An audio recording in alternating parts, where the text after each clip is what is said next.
जय हिंद। कैसे हैं आप सभी? आशा करता हूँ बहुत ही अच्छे होंगे। इस वीडियो में हम आपके लिए लेकर आए टॉप जी के जीएस के प्रश्न। ये ऐसे प्रश्न हैं जो बार बार एग्जाम में पूछते हैं, तो किसी भी एग्जाम की तैयारी कर रहे हैं, वीडियो आपके लिए बहुत ही महत्वपूर्ण है। यहाँ से आपको क्वेश्चन देखने को मिलेंगे। चलिए वीडियो की शुरुआत करते हैं, और हाँ, वीडियो के अंत में फीडबैक जरूर दीजिएगा। चलिए देखते हैं पहला क्वेश्चन क्या पूछा है आपसे। तो पहला क्वेश्चन जो पूछा है वह पूछा है एनसीसी के महानिदेशक का पदभार हाल ही में किसने ग्रहण किया है। आपसे पूछा है कि एनसीसी के महानिदेशक का पदभार हाल ही में किसने ग्रहण किया है। चलिए बताइए राइट आंसर क्या हो जाएगा। राइट आंसर कमेंट बॉक्स में लिख दीजिए। बताइए इसका राइट आंसर क्या हो जाएगा। राइट आंसर हो जाएगा ऑप्शन सी, वीरेंद्र वत्स। वीरेंद्र वत्स इस प्रश्न का राइट आंसर हो जाएगा। लेफ्टिनेंट जनरल वीरेंद्र वत्स ने राष्ट्रीय कैडेट कोर एनसीसी के नए महानिदेशक का पदभार ग्रहण किया है। उन्होंने लेफ्टिनेंट जनरल गुरबीर पाल सिंह का स्थान लिया है। बाकी बात नहीं हो रही एनसीसी की, तो एनसीसी का फुल फॉर्म होता है नेशनल कैडेट कॉर्प्स। इसकी स्थापना कब हुई थी? तो इसकी स्थापना जो हुई थी वह आपकी हुई थी 16 जुलाई 1948 को इसकी स्थापना हुई थी। 1948 को इसकी स्थापना हुई थी। हेडक्वार्टर कहाँ है इसका? तो हेडक्वार्टर जो इसका है वह न्यू दिल्ली में इसका हेडक्वार्टर है। और महानिदेशक हो जाते हैं लेफ्टिनेंट जनरल वीरेंद्र वत्स। आदर्श वाक्य भी ध्यान रखिए, सब पूछ लेता है। तो आदर्श वाक्य है एकता और अनुशासन। अब चलते हैं अगले प्रश्न की ओर, देखते हैं अगला प्रश्न क्या पूछा है आपसे। तो अगला प्रश्न जो पूछा है वह पूछा है सीआईएसएफ के महानिदेशक के रूप में हाल ही में किसे नियुक्त किया गया है। आपसे पूछा है कि सीआईएसएफ के महानिदेशक के रूप में हाल ही में किसे नियुक्त किया गया। चलिए बताइए राइट आंसर क्या हो जाएगा। राइट आंसर कमेंट बॉक्स में लिख दीजिए। तो राइट आंसर जो हो जाएगा वो हो जाएगा ऑप्शन ए, परवीन रंजन को।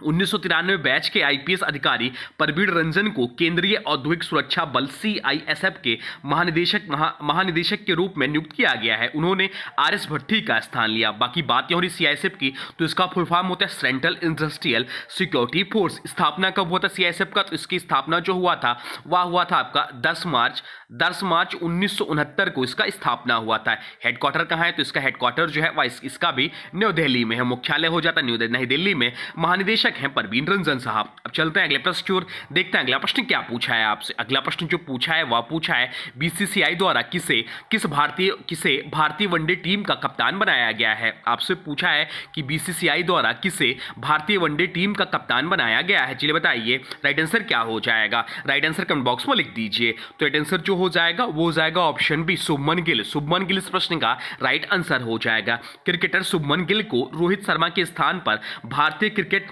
वनडे टीम का कप्तान बनाया गया है, या भारतीय वनडे टीम के 28वें कप्तान होंगे। कितने नंबर के कप्तान बन जाएंगे ये? तो 28वें नंबर के कप्तान बन जाएंगे।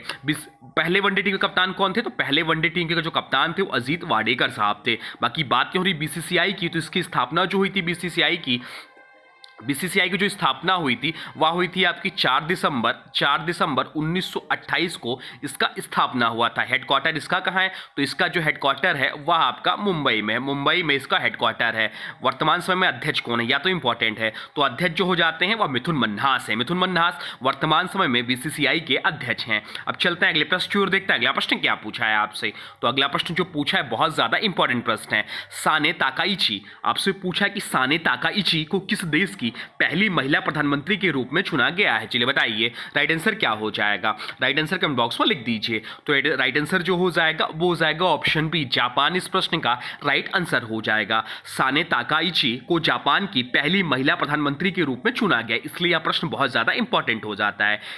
यह जापान की पूर्व आर्थिक सुरक्षा मंत्री थी। वह जापान के प्रधानमंत्री के रूप में शिगेरू इस्बा का स्थान लेंगी। बाकी बात नहीं जापान के बारे में, तो इसकी राजधानी जो है टोक्यो है। टोक्यो में ही 2020 का ओलंपिक हुआ था। मुद्राएं यहाँ की येन है। प्रधानमंत्री अभी हम लोग पढ़ रहे हैं साने ताकाइची हो गए हैं। अब चलते हो गई हैं। अब चलते हैं अगले प्रश्न की ओर, देखते हैं अगला प्रश्न क्या पूछा है आपसे। तो अगला प्रश्न जो पूछा है वह पूछा है सर्वसम्मति से निर्विरोध भारत के राष्ट्रपति कौन चुने गए थे। आपसे पूछा कि सर्वसम्मति से निर्विरोध भारत के राष्ट्रपति कौन चुने गए थे। चलिए बताइए राइट आंसर क्या हो जाएगा। राइट आंसर कमेंट बॉक्स में लिख दीजिए। तो राइट आंसर जो हो जाएगा वो हो जाएगा ऑप्शन डी, नीलम संजीव रेड्डी। इस प्रश्न का राइट आंसर हो जाएगा। नीलम संजीव रेड्डी भारत के छठे राष्ट्रपति थे। कितने नंबर के राष्ट्रपति थे? तो ये भारत के छठे नंबर के राष्ट्रपति थे। वे 25 जुलाई 1977 से कब से कब तक?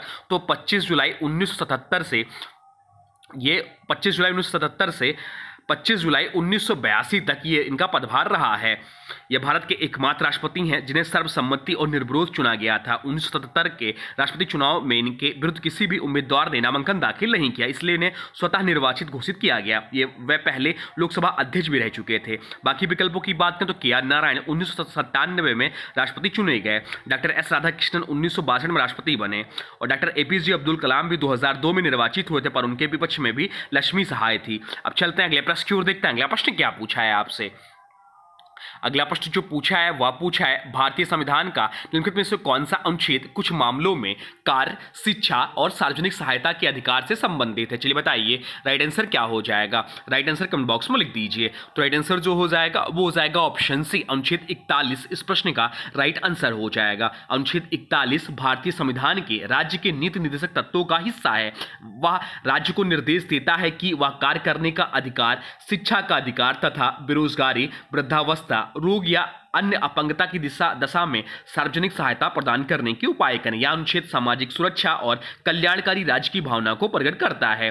बाकी विकल्पों की बात करें तो अनुच्छेद 44 जो है समान नागरिक संहिता से संबंधित है। अनुच्छेद 43 जो है मजदूरों को जीविकोपार्जन योग्य वेतन और कार्य की गरिमा सुनिश्चित करने से संबंधित है। अनुच्छेद 42 जो है मातृत्व राहत और सैनिकों के लिए मानवीय कार्य दशाओं से संबंधित है। अब चलते हैं अगले प्रश्न की ओर, देखते हैं अगला प्रश्न क्या पूछा है आपसे। अगला प्रश्न जो पूछा है वह पूछा है उस्ताद अल्लाह रखा, साबिर खान, पंडित किशन महाराज और पंडित ज्ञान प्रकाश घोष, इनका संबंध किस वाद्य यंत्र से। बहुत बढ़िया प्रश्न है, एग्जाम में आपसे पूछ सकता है। चलिए बताइए राइट आंसर क्या हो जाएगा। अगर आपको राइट आंसर पता है तो कमेंट बॉक्स में यस लिख दीजिए और लिख दीजिए right answer yes comment box में। तो राइट आंसर जो हो जाएगा वो हो जाएगा ऑप्शन डी, तबला इस प्रश्न का राइट आंसर हो जाएगा। तबला भारत का एक प्रसिद्ध ताल वाद्य और है जो विशेष रूप से हिंदुस्तानी शास्त्रीय संगीत में प्रयोग होता है। या दो ड्रमों से मिलकर बना होता है। दायां ड्रम लकड़ी का बना होता है, बायां ड्रम धातु या मिट्टी का बना होता है। प्रसिद्ध तबला वादक की बात करें तो जो ऑप्शन में दिया है उस्ताद अल्लाह रखा, उस्ताद अल्लाह रखा महान तबला वादक पंडित रविशंकर के साथ प्रसिद्ध जुगलबंदी की। साबिर खान आधुनिक तबला वादक अल्लाह रखा घराने से थे। ये पंडित किशन महाराज वाराणसी घराने के प्रसिद्ध तबला वादक। पंडित ज्ञान प्रकाश घोष प्रसिद्ध तबला वादक और संगीत निर्देशक रहे हैं। बाकी विकल्पों की बात करें तो शहनाई उस्ताद बिस्मिल्लाह खान का प्रसिद्ध वाद्य यंत्र था। बीड़ा मां सरस्वती का वाद्य यंत्र उस्ताद बालाचंद्र प्रसिद्ध वादक। वायलिन पंडित एल सुब्रह्मण्यम और डॉक्टर एन राजम प्रसिद्ध वादक। ये जिनका नाम लिया जा रहा है ये सारे नाम एग्जाम में पूछते हैं तो ध्यान रखिएगा। अब चलते हैं अगले प्रश्न की ओर, देखते हैं अगला प्रश्न क्या पूछा है आपसे। अगला प्रश्न जो पूछा है वह पूछा है निम्न में से कौन से शब्द 42वें संविधान संशोधन अधिनियम 1976 द्वारा भारतीय संविधान की प्रस्तावना में जोड़े गए थे। चलिए बताइए राइट आंसर क्या हो जाएगा। राइट आंसर कमेंट बॉक्स में लिख दीजिए। तो राइट आंसर जो हो जाएगा वो हो जाएगा ऑप्शन बी, समाजवादी और धर्मनिरपेक्ष इस प्रश्न का राइट आंसर हो जाएगा। 42वां संविधान संशोधन अधिनियम 1976 जिसे मिनी कॉन्स्टिट्यूशन भी कहा जाता है के माध्यम से भारतीय संविधान की प्रस्तावना में 3 नए शब्द जोड़े गए, समाजवादी, धर्मनिरपेक्ष और अखंडता। संशोधन के बाद प्रस्तावना का भाग इस प्रकार हुआ। हम भारत के लोग भारत को एक संपूर्ण प्रभुत्व संपन्न समाजवादी पंथ निरपेक्ष लोकतांत्रिक गणराज्य बनाने के लिए इसका उद्देश्य भारत को एक सामाजिक आर्थिक न्याय वाला धर्मनिरपेक्ष राज्य बनाना था। अब चलते हैं अगले प्रश्न की ओर, देखते हैं अगला प्रश्न क्या पूछा है आपसे। अगला प्रश्न जो पूछा है वह पूछा है राज्य विधानमंडल के प्रत्येक सदन को समय समय पर बैठक के लिए कौन बुलाता है। आपसे पूछा कि राज्य विधानमंडल के प्रत्येक सदन को समय समय पर बैठक के लिए कौन बुलाता है। चलिए बताइए राइट आंसर क्या हो जाएगा।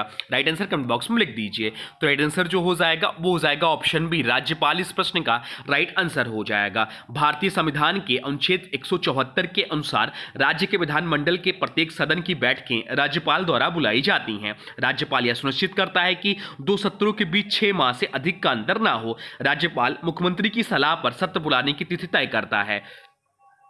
अब चलते हैं अगले प्रश्न की ओर, देखते हैं अगला प्रश्न क्या पूछा है आपसे। अगला प्रश्न जो पूछा है वह पूछा है निम्नलिखित में से किस वर्ष राजनीतिक हिंसा को दबाने के लिए रॉलेट एक्ट पारित किया गया था। आपसे पूछा कि निम्नलिखित में से किस वर्ष राजनीतिक हिंसा को दबाने के लिए रॉलेट एक्ट पारित किया गया था। चलिए बताइए राइट आंसर क्या हो जाएगा। राइट आंसर कमेंट बॉक्स में लिख दीजिए। तो राइट आंसर जो हो जाएगा वो हो जाएगा ऑप्शन सी, 1919 में। रॉलेट एक्ट को 1919 में ब्रिटिश सरकार ने पारित किया था। इसे जज सर सिडनी रॉलेट की अध्यक्षता में बनी समिति की सिफारिशों पर लागू किया गया। इस अधिनियम के तहत सरकार को यह अधिकार मिल गया कि किसी भी व्यक्ति को बिना मुकदमा चलाए गिरफ्तार किया जा सकता है और बिना न्यायालय में पेश किए जेल में रखा जा सकता है। गांधी जी ने इसके विरोध में रॉलेट सत्याग्रह की शुरुआत की थी। इसी के परिणाम स्वरूप 13 अप्रैल 1919 को जालियांवाला बाग नरसंहार जैसी दुखद घटना घटी। अब चलते हैं अगले प्रश्न की ओर, देखते हैं अगला प्रश्न क्या पूछा है आपसे। अगला प्रश्न जो पूछा है वह पूछा है टोक्यो ओलंपिक 2021 में भारत के लिए पहला पदक किसने जीता था। आपसे पूछा है कि टोक्यो ओलंपिक 2021 में भारत के लिए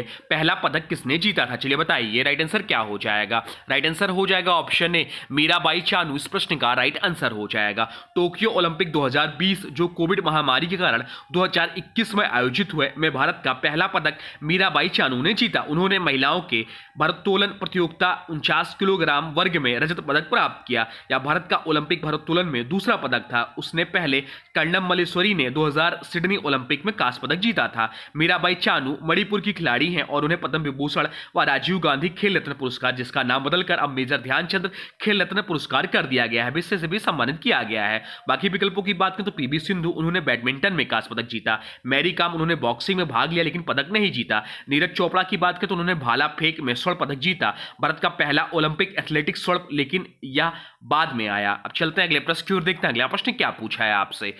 अगला प्रश्न जो पूछा है वह पूछा है 1939 में फॉरवर्ड ब्लॉक की स्थापना निम्नलिखित में से किसने की थी।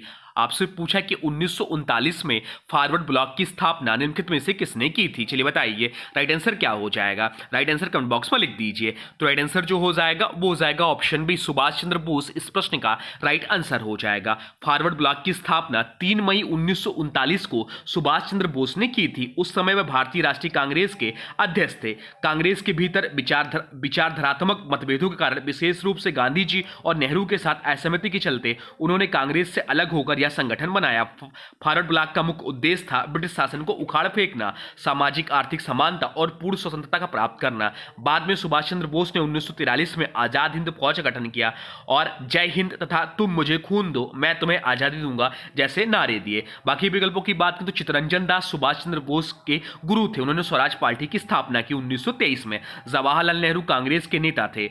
महात्मा गांधी, उन्होंने अहिंसा पर जोर दिया, जबकि फॉरवर्ड ब्लॉक अधिक उग्र विचारधारा वाला संगठन था। अब चलते हैं अगले प्रश्न की ओर, देखते हैं अगला प्रश्न क्या पूछा है आपसे। अगला प्रश्न जो पूछा है वह पूछा है भरतनाट्यम की उत्पत्ति निम्न में से किस राज्य से हुई है। आपसे पूछा है कि भरतनाट्यम की उत्पत्ति निम्न में से किस राज्य से हुई है। चलिए बताइए राइट आंसर क्या हो जाएगा। राइट आंसर कमेंट बॉक्स में लिख दीजिए। तो राइट आंसर जो हो जाएगा वो हो जाएगा ऑप्शन सी तमिलनाडु। इस प्रश्न का राइट आंसर हो जाएगा। भरतनाट्यम भारत की सबसे प्राचीन और शास्त्रीय नृत्य शैलियों में से एक है। इसकी उत्पत्ति तमिलनाडु राज्य के तंजाउर क्षेत्र के दरबार मंदिरों से हुई। यह नृत्य मूलतः देवदासी परंपरा से जुड़ा हुआ है, जहां नृत्य भगवान शिव को समर्पित किया जाता है। इसे नाट्यशास्त्र के सिद्धांतों पर आधारित माना जाता है, जिसे भरत मुनि ने लिखा था। बाकी विकल्पों की बात करें तो महाराष्ट्र यहाँ की प्रमुख नृत्य शैली लावड़ी है। आंध्र प्रदेश यहाँ कुचिपुड़ी नृत्य प्रसिद्ध है। तेलंगाना की बात करें तो यहाँ लोक नृत्य जैसे परुपल्ला नृत्य प्रचलित है, पर भरतनाट्यम यहाँ से नहीं है, तमिलनाडु का नृत्य है। अब चलते हैं अगले प्रश्न की ओर, देखते हैं अगला प्रश्न क्या पूछा है आपसे।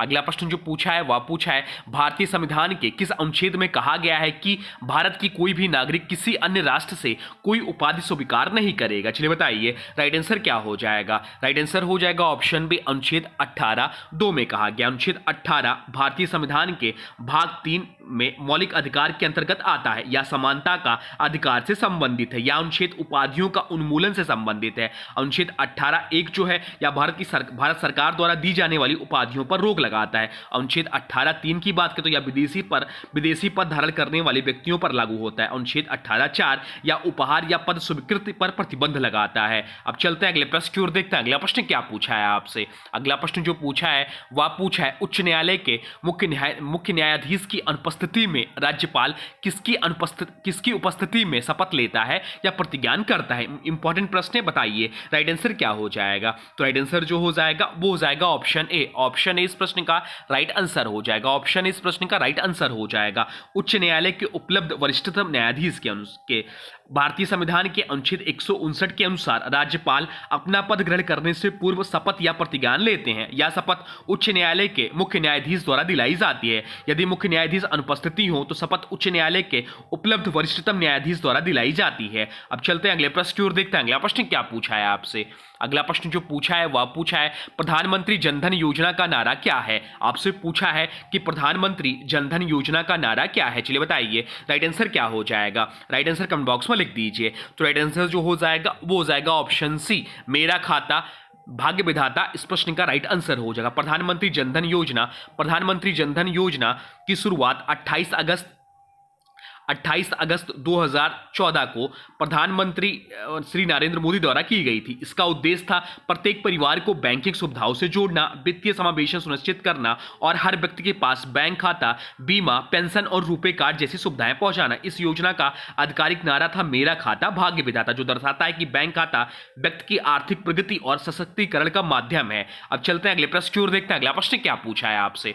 तो अगला प्रश्न जो पूछा है अति महत्वपूर्ण प्रश्न हो जाता है ये आपका। आपसे पूछा है कि एलोरा गुफाएं में कुल कितने मंदिर और मठ हैं। आपसे पूछा कि एलोरा गुफाओं में कुल कितने मंदिर और मठ हैं। चलिए बताइए राइट आंसर क्या हो जाएगा। राइट आंसर हो जाएगा ऑप्शन बी 34 इस प्रश्न का राइट आंसर हो जाएगा। एलोरा गुफाएं महाराष्ट्र के औरंगाबाद जिले में स्थित है। बहुत ज्यादा एग्जाम में पूछता है या भी कि एलोरा गुफाएं कहां स्थित है। तो एलोरा गुफाएं जो है महाराष्ट्र के औरंगाबाद जिले में स्थित है। ये गुफाएं भारत की अद्वितीय शिल्पकला का अद्भुत उदाहरण है। यहाँ कुल 24 गुफाएं, जिनमें 12 जो है आपका वह आपका बौद्ध गुफाएं, 12 जो है आपका बौद्ध गुफाएं हैं, 17 जो आपका है वह हिंदू गुफाएं हैं, 17 जो आपका हो जाता है वह हिंदू गुफाएं हैं। बाकी 5 जो बचा है 17, 12, 29, 5, 34, 5 जो बता वह आपका जैन गुफाएं हैं। जैन गुफाएं शामिल। इसमें प्रसिद्ध गुफा है कैलाश मंदिर, जो है कैप नंबर 16 है, जो भगवान शिव को समर्पित है और एक ही चट्टान को काटकर बनाया गया है। अब चलते हैं अगले प्रश्न की ओर, देखते हैं अगला प्रश्न क्या पूछा है आपसे। अगला प्रश्न जो पूछा है वह पूछा है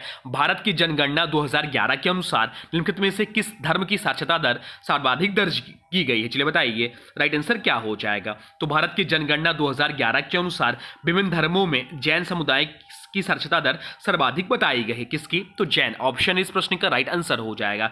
कितना है इनका साक्षरता दर? तो इनका जो है वह है 94.9%।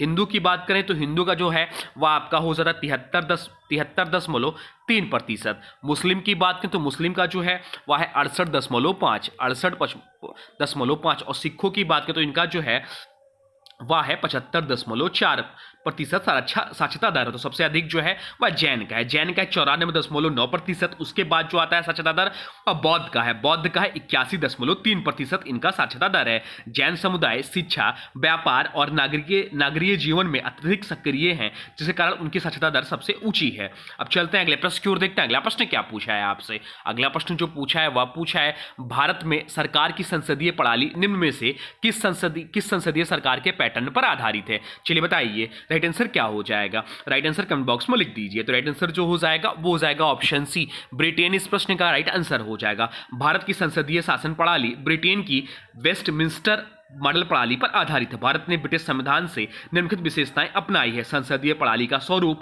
कार्यपालिका की सामूहिक जिम्मेदारी, प्रधानमंत्री की सर्वोच्चता, संसद की सर्वोच्चता, न्यायपालिका की स्वतंत्रता और कानून का शासन। भारत में यह प्रणाली संविधान के अनुच्छेद 74 और 75 केंद्र तथा अनुच्छेद 163 और 164 राज्य में वर्णित है। अब चलते हैं अगले प्रश्न की ओर, देखते हैं अगला प्रश्न क्या पूछा है आपसे। अगला प्रश्न जो पूछा है वह पूछा है स्वराज मेरा जन्मसिद्ध अधिकार है और मैं इसे लेकर रहूंगा, यह प्रसिद्ध कथन किसने कहा था। चलिए बताइए राइट आंसर क्या हो जाएगा। राइट आंसर आप लोग कमेंट बॉक्स में लिख दीजिए। सरल प्रश्न पर एग्जाम में बहुत ज्यादा पूछता है, तो अगर आपको इसका आंसर पता है तो कमेंट बॉक्स में लिख दीजिए। बताइए राइट आंसर क्या होगा। राइट आंसर हो जाएगा ऑप्शन डी, बाल गंगाधर तिलक। इस प्रश्न का राइट आंसर हो जाएगा। यह प्रसिद्ध नारा लोकमान्य बाल गंगाधर तिलक ने दिया था। उन्होंने कहा था स्वराज मेरा जन्मसिद्ध अधिकार है और मैं इसे लेकर रहूंगा। यह नारा भारतीय स्वतंत्रता संग्राम के दौरान स्वराज की भावना को प्रबल बनाने वाला पहला राष्ट्रीय नारा था। तो ये रहे आपके टॉप जीके जीएस के प्रश्न, जो आपके आने वाले एग्जाम के लिए बहुत ही महत्वपूर्ण, आप चाहे किसी भी एग्जाम की तैयारी कर रहे हैं या प्रैक्टिस सेट, आपके लिए बहुत ही महत्वपूर्ण रहेगा। अब हाँ देखिए, अब आज के वीडियो से प्रश्न है, इसका राइट आंसर आप लोगों को कमेंट बॉक्स में बताना है। आज के वीडियो से प्रश्न है सर्वसम्मति से निर्विरोध भारत के राष्ट्रपति कौन चुने गए थे। आपसे पूछा है कि सर्वसम्मति से निर्विरोध भारत के राष्ट्रपति कौन चुने गए थे। इसका जो भी राइट आंसर हो कमेंट बॉक्स में जरूर बताइए। और हाँ देखिए, अभी तक आपने वीडियो को लाइक नहीं किया है तो प्लीज वीडियो को लाइक कर दीजिए और चैनल पर नए चैनल को सब्सक्राइब भी कर लीजिए।